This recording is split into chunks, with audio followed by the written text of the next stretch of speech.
Hello friends, good morning. এইমাত্র চা খাওয়া হলো। বাজার চলে এসছে বাড়ি।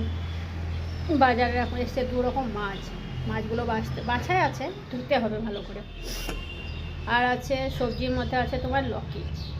তাই এখন দেখছি লকি কি পোস্ত করব না ডাল করব মসুর দিয়ে, যা করব আর কি, মানে ওটা করব সেটা ভাবছি। আর এটাও ভাবছি যে এমন একটা সবজি বানাবো যেটা আমার রাত্রেও রুটিতে হয়ে যায় আর কি, সেটা খাওয়া। তাই পোস্ত করলে তো পোস্ত দিয়ে ভাতটাই খাওয়া যাবে, রুটি আর খাওয়া যাবে না। আবার যদি লাউ আর মসুরি দিয়ে যদি ডাল বানাই, ওর বাবা এত বিরক্ত হয় দেখে, কি আর এনে দেবো না তোকে, আর এনে দেবো না, তাই বলবে। লাউ ডাল যেটা আর কি বানাই, যেটা দেখেই বলবে আর এনে দেবো না, খেতে হবে না, এরকম। সবজি নিজেই নিয়ে আসবে, আমি বানাবো, নিজেরই পছন্দ হবে না, মেয়ারিপনা। যাই হোক, তাই চলো রান্না। বাজার তো চলে এসছে বাড়িতে।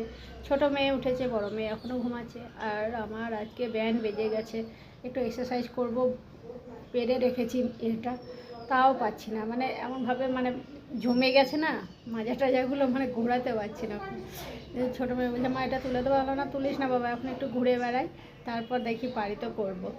এত মাজার ব্যথা।